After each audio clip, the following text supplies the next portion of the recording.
네, 오늘 출발 딜사이트에서는 어제부터 저희가 이제 5월 시장에 대한 대비 전략을 말씀드리고 있거든요. 이번에는 뭐 밤사이에 한국과 미국 간의 관세에 관련한 협의도 좀 있었고요. 또 1분기 어닝 시즌도 계속해서 진행되고 있는 가운데 오늘 관련한 시장의 전략을 어떻게 좀 확인해 보면 좋을지 오늘은 LS증권 염승환 이사와 함께 내용 체크해 보겠습니다. 이사님 어서 오십시오. 네, 안녕하세요. 네, 반갑습니다. 자, 먼저 뭐 새벽에 계속 속보가 오더라고요. 한미 간의 협상 내용, 우리가 뭐 7월 패키지라는 키워드가 새롭게 등장을 했는데 이렇게 되면 관세가 아예 뭐 없어지는 거다라는 얘긴데 그게 뭐 말이 되는 소린가요? 관세가 없어지진 않을 거예요. 그쵸? 아마 지금 트럼프 정부의 최저 관세는 10%예요. 네. 요 밑으로는 안 내려갈 것 같고 그 어느 나라든 다 동일하게 적용되기 때문에 그 부분은 아마 뭐 협상을 통해서 뭐 이게 0%갈 수도 있겠죠. 뭐 정말 네. 좋은 데는 한다면. 그렇지만 10% 이하로 가는 나라는 제가 봤을 때는 없을 것 같고 그러니까 우리 입장에서는 25%를 얼마나 거기로 낮추느냐. 네. 이게 좀 관건인 것 같은데 결국 한국이 좀 제시한 카드 중에 가장 강력한 게 이제 조선업, 조선 협력하겠다. 이걸 좀 제시를 했고 네. 근데 보니까 방위비 분담금을 인상하는 걸 요구할 줄 알았더니 그런 또 얘기는 없었다고 하더라고요. 그래요? 이번 1차 협상에서. 그래서 뭐 그건 나중에 또 뭐 제기할 가능성이 있기 때문에 좀 지켜봐야 되겠고 왜냐하면 다음 달 15일 날 미국 무역대표부 대표가 직접 또 한국 오거든요. 네. 그때 아마 협상이 한 번 더 이루어질 가능성이 있고 알래스카 이제 개발도 계속 원하는 것 같은데 근데 이번에 그 뉴스를 보니까 정부에서는 알래스카에 대해서는 좀 적극적이진 않은 것 같더라고요. 지금 뭘 결정하기가 사실 예, 쉽지가 뭐 않죠. 사업 타당성 조사도 해야 되는데 근데 그거를 또 관세 이 협상에 어쨌든 중요한 또 카드로 만약에 트럼프가 밀고 나가면 한국 입장에서 안 받아들이기 좀 어렵거든요. 그래서 아마 LNG 협상도 좀 우리가 지켜봐야 되겠습니다. 어쨌든 이번에 1차 협상이고 뭐 1차 협상에서는 서로 원하는 것들을 주고받는 거기 때문에 이 부분이 뭐 시장에 영향을 주기는 어렵고 네. 어쨌든 이제 다음 달 또 7월 초까지 이제 결정을 해야 되잖아요. 왜냐하면 그 기간이 지나면 또 상호관세 25% 다시 부과가 되기 때문에 네. 그래서 아마 다음 달에 있을 이제 다시 미국에서 오는 그 협상, 2차 협상이 좀 중요해졌다 이렇게 보고 있습니다. 자, 계속해서 어쨌든 우리는 협상을 하기는 하는데 이게 결과가 우리나라 경제 그리고 우리 시장 참여자분들 그리고 증시가 좋을 만한 그런 결과가 도출되게 될지 여부를 잘 확인해 보셔야 될 것 같습니다. 협상 얘기는 저희가 이 시간을 통해서도 계속 업데이트해 드리겠고요. 오늘 우리 시장은 지금 상승세를 이어가고는 있는데 외국인 수급이 여전히 사실 그렇게 확 돌아오지는 못했죠. 지금 거의 9개월째 매도를 보이고 있는데 그럼에도 불구하고 국내 증시가 다른 여타 증시 대비해서 생각보다 선방을 하고 있단 말이죠. 이게 어떤 의미라고 보세요? 그러니까 일단 이제 이번에 그 관세 정책의 최대 피해는 사실 미국이 보거든요. 다른 결국에는. 나라보다. 예, 왜냐하면 지금 오늘도 보니까 월마트, 홈디포, 뭐 타겟 같은데 이제 미국의 3대 유통사가 이 트럼프 대통령한테 얘기를 했대요. 이제 한 며칠 지나면 물건이 없다, 팔 물건이. 미리 안 쟁여놨대요? 그러니까 재고를 쌓아놨겠지만 약간 이제 또 볼멘세를 다 그쵸, 하겠죠. 그쵸. 예. 이거 우리 근데 물건 이게 없어요. 실제로 지금 중국 관세가 145%가 계속 부과가 되면 네. 그냥 이렇게 하지 말라고 해도 월마트에 물건이 없어져요. 뭐 당연한 현상입니다. 왜냐하면 맞습니다. 이게 무역이 안 되기 때문에 그래서 이제 그걸 조금 이제 약간 과장되게 얘기는 했겠지만 그만큼 미국의 피해가 압도적으로 크거든요. 당장은 그러다 보니까 이제 미국 증시가 훨씬 안 좋았던 거고 네. 국내 증시도 뭐 물론 악재가 아니라는 건 아닌데 국내에 보시면 조선, 방산, 바이오 이 세 개 업종은 사실 관세랑 좀 무관한 업종이고 이들이 시총이 굉장히 커졌어요. 네. 과거랑 다르게. 그래서 이들이 선전하는 것도 하나의 원인이고 또 한 가지가 외국인이 많이 팔아도 연기금이 계속 매수를 하고 있습니다. 연이 이제 꾸준하게 매수를 하면서 밑에서 이제 방어를 해주고 있죠. 그래서 이런 부분들이 어쨌든 이제 그 계속 국내 증시에는 우호적으로 작용하고 있고 또 작년에 워낙 안 좋았잖아요. 한국 네. 시장이. 그런 이제 반작용도 이 상반기에 이루어지면서 한국 증시가 어쨌든 올해 상반기만 보면 전 세계에서 가장 높은 성과를 지금 내고 있다. 이렇게 봐야 될 것 같습니다. 알겠습니다. 그런데 외국인이 뭐 판다고 해서 우리 시장을 다 파는 건 아니고요. 오늘 최근에 외국인과 기관이 좀 매수를 이어가고 있는 러브콜을 보내고 있는 종목은 어떤 특징이 있는지도 좀 분석해 볼 필요가 있을 것 같은데 어떻습니까? 네, 뭐 주로 이제 외국인들 같은 경우는 조선 방산주들을 좀 많이 샀던 네. 편인데 특히 이제 기관들 같은 경우도 이렇게 뭐 연기금 중심으로 해서 꾸준히 좀 매수를 하고 있는데 주로 보면 여기도 비슷해요. 뭐 조선이나 방산 특히 이제 기관들이 4월 달에만 가장 많이 샀던 업종이 SK하이닉스입니다. 그러니까 하이닉스가 물론 이제 어제 실적을 좋게 발표했지만 그러니까 대부분 제가 봤을 때 뭐 삼성바이오로직스, 또 하나오션, 현대미포, 또 알테오젠 다 모멘텀이 있거나 실적이 좋을 만한 기업들만 이게 골라가지고 산 것 같아요. 그러니까 이제 관세는 좀 나중 문제라도 지금 당장의 실적이나 향후의 전망이 그렇게 나쁘지 않은 그런 좀 주도 섹터 중심으로 해서 네. 외국인과 기관들이 꾸준하게 매수를 했던 것 같고, 기관 매수 중에 조금 이제 눈에 띄었던 게 그 10번째로 많이 산 게 아모레퍼시픽을 좀 샀더라고요, 기관들이. 의외네요. 근데 주가는 사실 못 올랐잖아요. 네.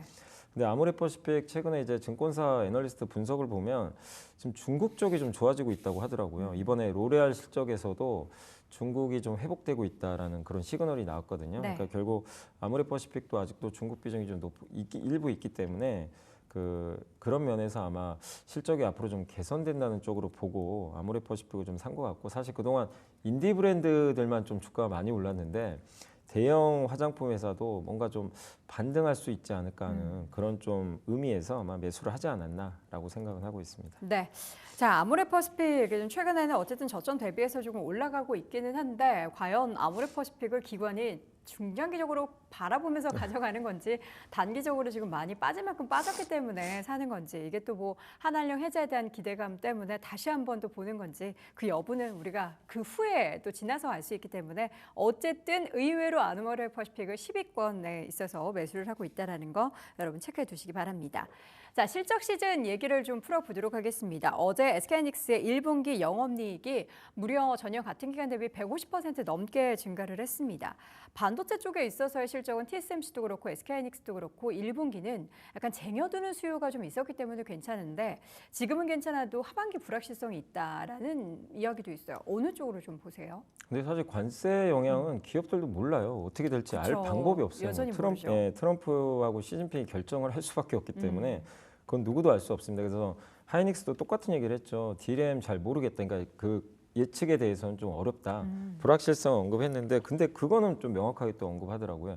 HBM은 좀 끄떡없는 것 같다.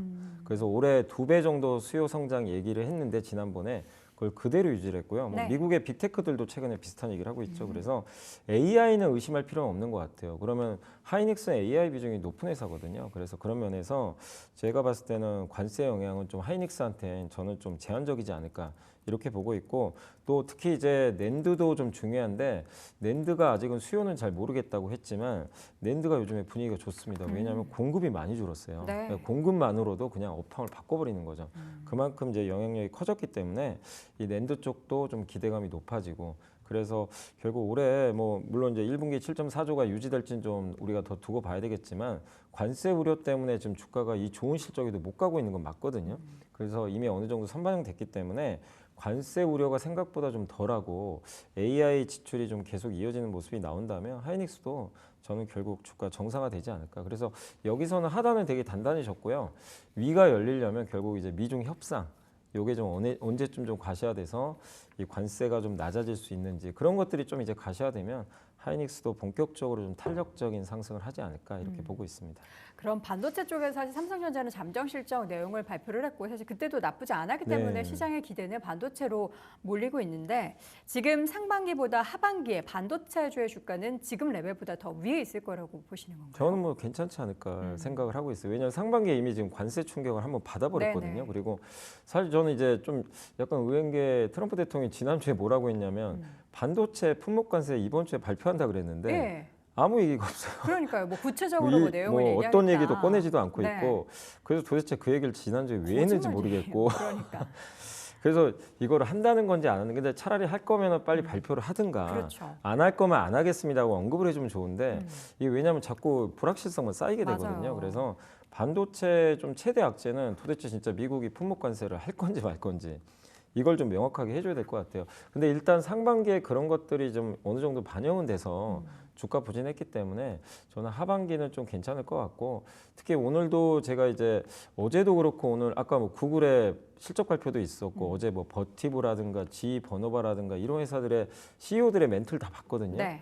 공통적인 게 있어요. AI 지출, 뭐 데이터 센터 지출 축소, 그런 거 난 들어본 적이 없다. 근데 최근에 뉴스가 꽤 나왔단 말이죠. 웨스파고에서 이번 주 월요일 날 그 언급했죠. 아마존이. 맞아요. 근데 아마존도 오늘 얘기 나왔잖아요. 그 아마존의 한 임원이 뭐 지출 축소 그런 거 없다. 예. 근데 왜 그런 기사가 자꾸 나와서? 그러니까 이제 뭐 모르겠습니다. 그것까지 뭐 우리가 알 수는 음. 없는데 그 일부 이제 미국의 증권사 애널리스트들이 그런 좀 분석을 했거든요. 그래서 음. 흔들렸지만 이 투자자분들도 결정을 하셔야 돼요. 월가의 말을 믿을 건지 네. 기업들의 말을 믿을 건지 요건 결정하셔야 돼요. 기업들은 다 똑같은 얘기라고 해서 하이닉스도 똑같은 얘기예요. AI 지출 축소는 아직까지는 없다. 이런 게 이제 다 공통된 의견이니까 그게 유지가 하반기까지 된다면 네. 결국 반도체 괜찮지 않을까 이렇게 생각하고 있습니다. 알겠습니다. 자, 이번에는 자동차를 보도록 하겠습니다. 우리 자동차 현대차의 정의성 회장이 정말 미국에서 열심히 네. 돈도 많이 쓰고 활동도 많이 하고 심지어는 그 트럼프 장남의 딸이 골프 대회를 이제 나가면 그 제네시스 안에서 대회를 했는데 막 쫓아다니고 예, 정말 열심히 지금 백방으로 노력을 하고 있거든요. 그런데 이제 뭐 관세 관련해서는 자동차 쪽 물론 이제 최근에 다시 한번 자동차 부품이나 이런 미국으로 수입되는 관세들을 모두 면제해주겠다라는 얘기가 나오기는 했지만 주가가 연속성을 보이고 있지는 않아요. 네. 근데 그 부분도 좀 아쉽고 실적은 그럼 앞으로가 어떻게 될지 여전히 불확실성이 있다고 보시는지 아니면 그 노력이 드디어 빛을 발하는 올해가 될 거라고 보시는지.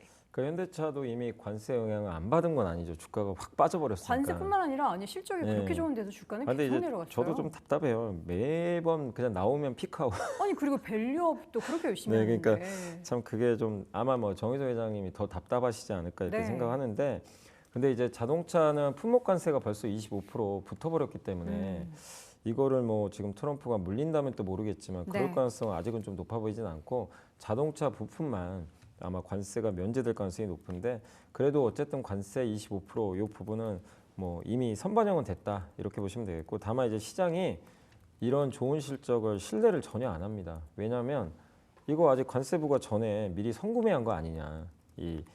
미국 소비자들이 요즘에 이제 차를 미리 산다는 얘기가 좀 들리잖아요. 그러면 그런 것들이 1분기 실적에 앞당겨 반영되면 막상 이제 관세 충격이 시작된 4월부터는 2분기 실적은 좀 이것도 안 좋아지는 거 아닌가? 이런 이제 우려가 나올 수 있죠. 그러니까 그렇죠. 시장 참가자들은 명확하지 않다 보니까 이거 2분기까지 한번 더 보자. 네. 싼 건 알겠는데. 그러니까 두 가지거든요. 모멘텀 투자하는 분들은 자동차에 관심이 없어요. 굳이 왜 자동차에서 하냐 이거죠. 그쵸. 다른 더 좋은 게 있는데 그쪽으로 가는 거고, 다만 장기 투자하신 분들, 현대차의 경쟁력, 또 하이브리드 카도 잘 팔고 있고, 또 이런 뭐 관세 충격이 와도 현대차 네. 브랜드 가치가 있어서 괜찮다고 보는 이제 장기 투자자분들은 계속 오히려 안 좋을 때 모아가는 거죠. 그리고 현대차 우선주 배당 예상 수익률이 8%가 넘어요. 그러니까요. 그러니까 이제 배당 받겠다. 이런 분들은 또 저가 매수해요. 그럼 그 얘기 뭐죠? 밑으로는 또 잘 안 빠집니다. 네. 장기 매수가 들어오니까. 다만 이제 오르려면 뭔가 단기 모멘텀이 나와야 이게 올라가는데 그러지 못하는 거죠. 그래서 아직까지는 제가 봤을 때 현대차가 강하게 가긴 좀 쉽지 않고요. 뭔가 관세 쪽에서 자동차가 확 이렇게 좋아지는 모습이 나오지 않는 이상 이 구간에서 계속 좀 횡보하는 그런 모습이 나올 수 있다. 그래서 장기 투자하신 분들한테는 좋지만 단기는 아직은 좀 시간이 더 필요하다. 답답하실 수 있다. 그거는 어쩔 수 없는 것 같습니다. 네. 지금 상황 자체가.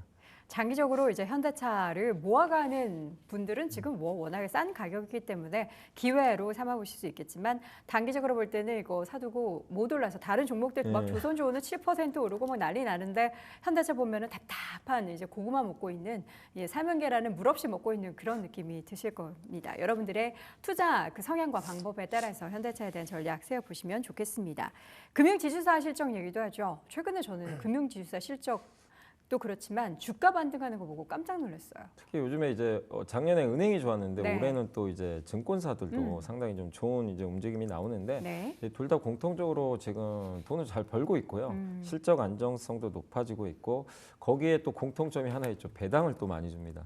그래서 고배당 관련해서 이제 기대감도 상당히 높다 보니까 지금 좋은 분위기인데, 은행도 이번 1분기에 실적 아마 견조할 것 같고, 그 다음에 이제 증권사들도 일단 지금 이제 대체거래소가 이제 개장을 하면서 일단은 이제 거래 시간이 늘었기 때문에 이 부분도 우호적이고, 또 금리나 또 수혜주잖아요. 이 채권 가격이 오를 수가 있기 때문에 그런 부분도 일단 긍정적이고, 또 최근에 이제 그 뭐 대신증권 같은 경우는 이제 감액 배당이라 그래서 이익 대신에 이제 자본금 가지고 배당을 하겠다는 건데, 그러면 배당 소득세를 안 내셔도 돼요. 15.4% 원래 떼잖아요.